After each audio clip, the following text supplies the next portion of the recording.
오늘은 요한복음 14장의 말씀을 중심으로 보혜사 성령이라는 말씀으로 함께 말씀을 나누겠습니다. 이 시간도 주님의 은혜가 함께하는 귀한 시간 되길 간절히 축원합니다. 요한복음 4장 26절에 보면은 예수님께서 보혜사 곧 아버지께서 내 이름으로 보내실 성령이라고 했어요. 성령을 보내시는데 그분이 보혜사다라고 말씀하시는 겁니다. 이 보혜사라는 것은 헬라어로 페라클레토스인데 곁에 부르다라고 하는 파라와 바로 부르다라고 하는 칼레오가 합성된 합성어입니다. 그래서 곁에 계신 분, 옆에서 도와주시는 분이 누구냐? 성령이라는 겁니다. 그래서 성령은 보혜사가 되어서 우리 옆에 계시고 도와주시기 위해서 이 땅에 오셨다는 겁니다. 그렇죠. 바로 보혜사 성령은 우리에게 오신 이유가 무엇입니까? 우리 인생을 듣고 우리의 삶을 듣기 위해서 지금 우리 속에 오셔서 우리를 지금 도와주십니다. 중보자로서, 그리고 보호자로서, 때로는 격려자로서, 때로는 위로자로서, 때로는 치료자로서, 그리고 우리와 늘 함께 하셔서 우리에게 힘도 주시고 용기 주시는 분이 바로 보혜사 성령으로 우리에게 성령께서, 예수님께서 보내주신 겁니다. 자, 그러면 예수님은 왜 성령님을 보혜사로 이 땅에 보내주셨습니까? 왜 우리에게 성령을 보내셔서 너희를 돕게 하겠다고 말씀하셨습니까? 우리가 신앙생활을 하는 것이, 세상을 사는 것이 그리 넉넉하지 못하기 때문에 그렇다는 겁니다. 우리가 실제 삶을 살면서 우리 힘으로 되는 것과 되지 않는 것, 그리고 우리가 할 수 있는 것과 할 수 없는 것을 비교해 보면요, 때로는 우리 뜻대로 잘 되지 않는 것들이 많이 있습니다. 우리가 원하는 대로 내가 힘을 썼는데 불구하고 잘 되지 않는 것들이 많이 있습니다.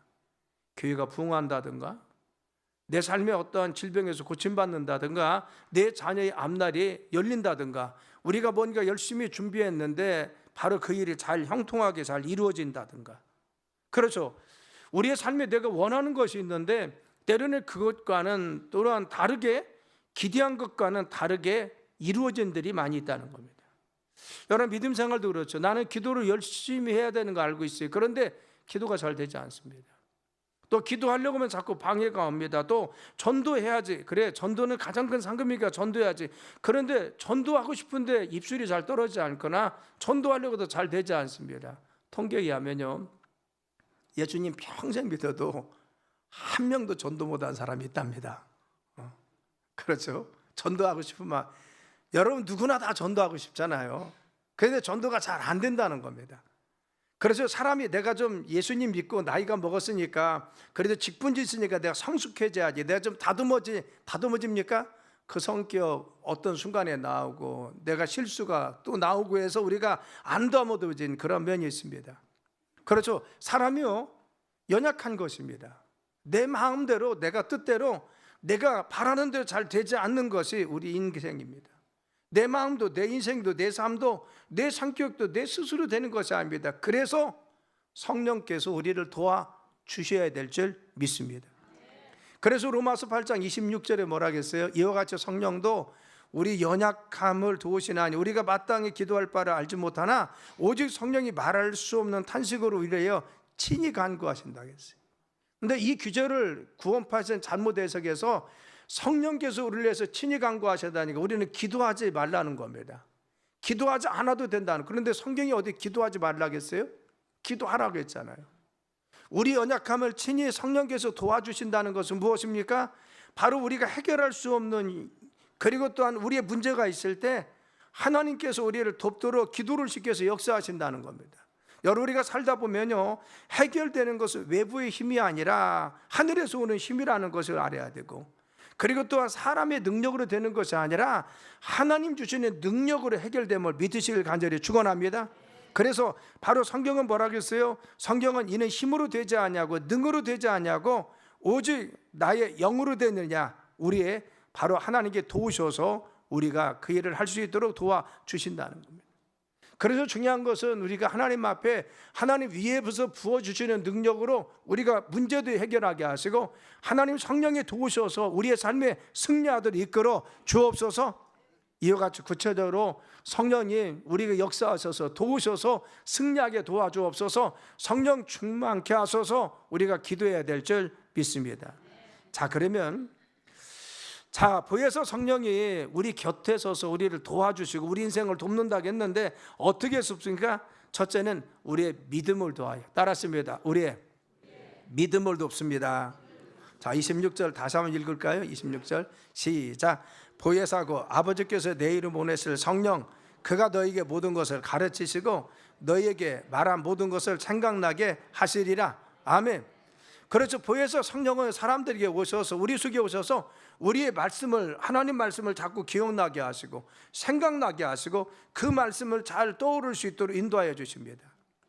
그런데 무엇을 가르치고 생각나게 합니까? 요한복음 16장 8절로 11절 말씀에 보면요, 요한복음 8장 11절로 16장 8절로 11절 시작. 그가 와서 죄에 대하여 의에 대하여 심판에 대하여 세상을 책망하시리라. 아멘. 여기까지만. 자, 우리가 세 가지를 가르치는데 죄에 대해서, 그리고 심판에 대해서, 의에 대해서 성령은 내게 오셔서 기억나고 생각나게 하시고 가르쳐 준다는 겁니다. 자, 이것이 믿음의 핵심입니다. 죄를 깨닫게 해주셔요. 성령이 오시면 하나님 우리에게 죄를 깨닫게 하세요. 그래서 이게 죄구나. 우리는 예수님 믿으면 죄를 구분할 수 있죠. 성령께서 오시면 내가 잘못하고 있구나 느낍니다. 또 심판에 대해서는 뭡니까? 이전에 하나님 두렵지 않았어요. 내 마음대로 살아도 하나님 전혀 두려움이 없었어요. 그런데 예수님 믿고 나니까 성령님을 바로 내 속에서 정말 역사하시고 내가 예수님 믿는 구원받은 사람이 되니까 죄 지면 안 되겠구나. 죄 지면 하나님 심판하시지, 내가 이렇게 살면 안 되지, 죄를 깨닫게 하십니다. 세 번째는 의에 대해서 가르친다고 해서, 의는 무엇입니까? 나는 이렇게 살아야겠다. 말씀을 통해서 또 말씀을 기억나고 생각나게 하셔서 나는 이렇게 하면 안 되고 이렇게 해야지, 나는 말을 이렇게 하고 행동도 이렇게 해야지. 의에 대해서. 그렇죠. 성령은 내 안에 오셔서 바로 같이 죄를 알게 하시고, 그리고 또한 하나님 앞에 심판의 두려움을 깨닫게 하셔서 믿음으로 서게 하시고, 또 의에 대해서 내가 말씀대로 살아야지 결심하게 만드십니다. 그래서 바로 내 안에서 역사하시는 분이 성령입니다. 그래서 성령이 내 안에 오셔서 나를 도우시는데 믿음 가운데 인도하시고 믿음으로 살게 하시고 믿음 생활할 수 있도록 도와주시는 줄 믿습니다. 오늘 여러분들이 교회에 나왔는데 내 의지로 나왔습니까? 성령께서 가야지, 오늘 예배 드려야지, 비가 오지만 그래도 하나님 앞에 나가서 예배 드려야지, 이걸 깨닫게 하시고 말씀을 독려하셔서 오게 하셨어요. 그렇죠. 내 의지를 한 것이 아니라 말씀 듣는 것도 마찬가지입니다. 하나님께서 나를 말씀을 듣게 하셔서 성령께서 도와주십니다. 그렇죠. 우리가 마음이 새로워지는 것도 마찬가지입니다. 내가 새로워지 아닙니다. 성령께서 나의 죄를 씻어주시고 은혜 가운데 붙들어 주셔서 나를 주님의 은혜 가운데 거하게 보혜사 성령이 나를 도와주셔서 믿음으로 세워줄 줄 믿습니다. 그래서 우리는 믿음에 굳게 서기 원해서는 성령 충만해야 될 줄 믿습니다. 그래서 성령님 나에게 임하여 주시고 성령 충만하게 도와주옵소서. 할렐루야. 우리가 정말 늘 성령 충만한 삶을 위해서 성령님 임하여 주시고 성령님 내 삶을 이끌어 주시고 성령님 이 시간 임하여 주셔서 우리의 삶을 붙들어 주옵소서. 이번 성회를 통해서 우리가 성령 충만하면 예배 시간마다 하나님 앞에 나 성령 충만하면 성령께서 우리의 믿음을 한 단계 더 굳건하게 하셔서 믿음의 반석 위에 서도록 역사할 줄 믿습니다. 그래서 이번 성회에 우리가 정말 열심히 참여하면 성령께서 역사하셔서 우리의 믿음을 굳건하게 믿음의 사람 만들어 주십니다. 자, 두 번째는 성령 우리에게 어떻게 역사하십니까? 우리의 기도를 도와요. 따랐습니다. 성령께서는 우리의 기도를 돕습니다. 내가 기도하고 싶은데 기도가 나오지 않아요. 기도하려고 하는데 자꾸 방해가 옵니다. 이때 성령이 도우시면 성령 충만하면 이겨낼 줄 믿습니다. 26절 한번 다시 한번 봐요. 자, 시작.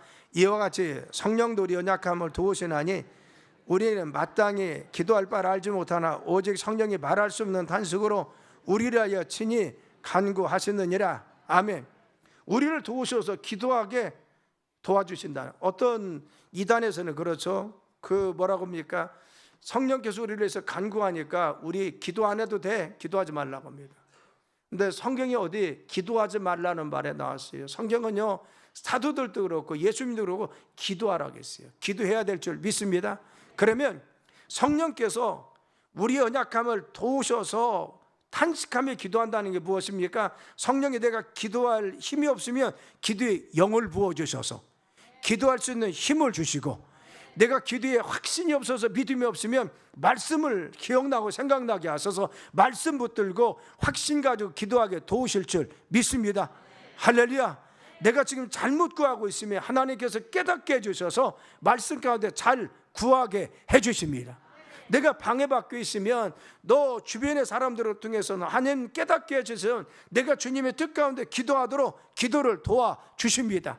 그래서 기도의 제목도 생각나게 하시고 하나님이 정말 원하시는 주님의 뜻을 내 안에 소원을 두고 기도하게 만들어 주셔서 기도를 통해서 역사할 줄 믿습니다. 내 안에서 기도를 도와주신다. 우리는 하나님께 무엇을 구해야 될지 모를 때가 있어요. 기도를 어떻게 해야 될지 알지 못할 때가 있습니다. 때로는 힘이 들고 어려워서 기도할 수 없을 때가 있습니다. 이때 중요한 것은 성령이 나에게 임하시면, 내가 은혜 받으면 기도에 힘도 생깁니다. 기도의 능력도 있습니다.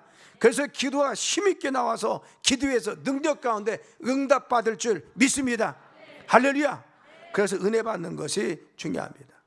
그래서 우리는 어떻게 기도해야 되냐? 따라습니다. 하나님, 기도에 영을 부어 주옵소서. 믿습니까? 우리에게 기도의 영을 부어달라는, 기도할 수 있는 은혜를 주시라는 겁니다. 기도할 수 있는 은혜를 주시면 기억나고 생각나게 하시고 믿음 가운데 기도하게 하십니다. 기도 제목도 생각나고 주님의 기쁘신 뜻도 소원이 드러나서 우리가 하나님께 기도하게 합니다. 또 기도할 수 있는 힘도 주셔서 기도하는 능력 가운데 서게 될 줄 믿습니다. 은혜 받으며 성령 충만하면 기도의 영이 부어주셔서 우리가 기도할 수 있는 힘과 능력, 믿음의 기도를 할 수 있습니다. 그래서 우리가 바로 성령 충만할 때 이런 역사가 있어요. 세 번째, 성령은 무엇을 역사하십니까? 우리 인생을 도와요. 따랐습니다. 우리의 인생을 돕습니다. 믿습니까? 우리의 삶을 도우셔요. 요한복음 14장 16절을 볼까요? 자, 시작. 내가 아버지께 구하겠으니 그가 또 다른 보혜사를 너에게 주사 영원토록 너희와 함께 있게 하리니. 아멘. 성령을 보내셔서, 보혜사신 성령을 보내셔서 영원토록 누구와? 우리와 함께 하신다. 여러분, 중요한 것은 바로 보혜사 성령을 우리에게 오셔서 영원토록, 언제까지? 하늘나라 갈 때까지, 바로 우리를 영원히 하늘나라에 있을 때까지 우리가 함께 계십니다. 그러면 보혜사 성령은 우리 인생을 어떻게 영원토록 돕고 함께 하십니까? 로마서 8장 28절 읽어볼까요? 시작. 우리가 알거니와 하나님을 사랑하는 자 곧 그의 뜻대로 부르심을 입은 자들에게는 모든 것에 합력하여 선을 이루느니라. 아멘. 하나님을 알거니와, 우리가 알거니와 하나님을 사랑하는 자 곧 그의 뜻대로 부르심을 입은 자들, 이게 뭐요? 믿음의 백성들입니다. 너희 믿는 자녀들아, 예수님 믿고 구원받은 백성들아. 그래서 바로 같이 예수님께 정말 구원받은 백성들은 모든 것이 합력하여 선을 이루네. 따랐습니다. 모든 것이 합력하여 선을 이루리라. 선을 이룬다는 것은 무엇입니까? 결과가 좋아진다는 겁니다. 마지막이 좋아진다는 겁니다. 과정에 무슨 어려움이 있어서, 과정에 어떤 굴곡이 있었을지라도 마지막은 종결을 하나님이 좋게 하세요. 끝을 아름답게 해주십니다. 우리의 삶이나 사업이나 자녀나 가정을 보면 믿음의 사람들은 항상 끝이 좋아요. 열매가 있습니다. 자, 우리가 한 가지 구분할 것은 합력과 협력입니다. 우리가 협력한다라는 건 뭐예요? 협력은 협동한다는 겁니다. 50대 50 같이 해, 이게 협력입니다. 같이 협동하는 것입니다. 서로 이득이고 서로 윈윈하는 것입니다. 그것이 협력입니다. 사람은 서로 협력해야 됩니다. 합력은 그렇지 않습니다. 합력은 우리가 힘이 없어요. 그런데 하나님이 우리를 100% 도우셔서 우리를 되게 해주십니다. 나는 내 할 수 있는 능력이 10%밖에 안 돼요. 하나님은 나에게 90%를 도와서 하게 하십니다. 우리는 연약합니다. 부족합니다. 할 수 없습니다. 그런데 하나님이 일방적인 힘을 더하여 주셔서, 하나님이 우리의 힘에 도우셔서, 우리의 가정과 우리의 삶을 도우셔서 결과적으로 하나님의 이루시는 선을 이루는 것이 합력인 줄 믿습니다. 여러분, 신앙은 하나님과 동업하는 것이 아닙니다. 하나님과 협동하는 것이 아닙니다. 우리가 부족해도, 우리가 연약해도, 우리는 힘이 없어도 하나님의 도우시는 일방적인 힘이 있기 때문에 믿음의 사람은 결과가 좋은 줄 믿습니다. 그래서 신앙의 중요한 관건은 무엇입니까? 함께 하시는 것이 중요한 것이지 내가 가지고 있는 것이 중요한 것이 아닙니다. 따랐습니다. 함께하는 힘이 소유의 힘보다 큽니다. 이게 기독교 신앙 권리입니다. 함께 하시는 하나님의 능력이 내가 소유한 것, 지식, 지혜, 내 배경, 그리고 내가 가진 능력, 이거보다 하나님이 함께 하시는 힘이 더 큰 거예요. 우리는 내가 가진 것에 대한 부족할 수 있어요. 내 지식이 연약할 수 있습니다. 내 배경이 약할 수 있습니다. 우리의 인프라가 우리의 기초가 환경이 조성되지 않을 수도 있습니다. 그런데 중요한 것은 하나님이 함께 하시면은 우리의 환경도 뛰어넘을 수 있습니다. 우리의 한계도 뛰어넘을 수가 있습니다. 왜? 함께하는 힘이 소유하는 힘보다 강하기 때문에. 내가 질병이 있어도 세상적인 과학에서는 안 된다고, 의학에서는 안 된다고 해도 함께 하시는 하나님이 계시면 능히 치유받을 수 있습니다. 왜? 하나님의 힘이 더 크기 때문에. 그래서 여러분, 바로 우리의 삶 가운데 부족하고 약해도 없을지라도 하나님의 도우심을 늘 간구하시길 간절히 축원합니다. 보혜사 성령은 내 안에 오셔서 내 인생을 도와요. 나의 삶을 돕습니다. 연약할 때 우리와 함께 계십니다. 질병도 치유해 주시고, 할렐루야, 우리의 문제도 해결해 주시고, 우리 자녀의 앞날도 형통케 하셔서 하나님의 축복 가운데 거할 수 있도록 인도하여 주십니다. 우리 인생을 도와주셔서 승리하게 이끌어줄 줄 믿습니다. 자, 오늘 말씀 결론입니다. 우리가 성령 충만함을 위해서 늘 간구하고 늘 기도하길 간절히 축원합니다. 그러면 성령께서 우리에게 오셔서 어떻게 한다겠어요? 믿음을 듣고 우리의 기도를 듣고 우리의 인생을 돕는다겠어요. 우리 연약함 속에 있을지라도, 부족함이 있을지라도, 우리의 삶에 여전히 해결되지 않은 문제가 있을지라도 염려하지 마세요. 내가 믿음이 연약해 있을지라도 낙심하지 마세요. 성령 충만하고 성령의 은혜를 간구하면 시간마다 하나님의 은혜 가운데 거하며 또 예수님으로 성령으로 늘 충만하면 또 이번 집회를 통해서 우리가 은혜 받으면 우리의 삶에 믿음이 더하시고 기도에 응답하여 주셔서 승리의 삶을 살도록 인도할 줄 믿습니다. 예배 시간마다 집회를 통해서 우리의 문제가 떠나가길 간절히 축원합니다. 우리의 삶이 형통하길 간절히 축원합니다. 우리의 자녀의 앞날이 열리길 간절히 축원합니다. 우리의 삶에 하나님의 부흥과 역사 있길 간절히 축원합니다. 하나님의 귀한 은혜가 우리의 삶에 넘치길 예수님의 이름으로 축원합니다.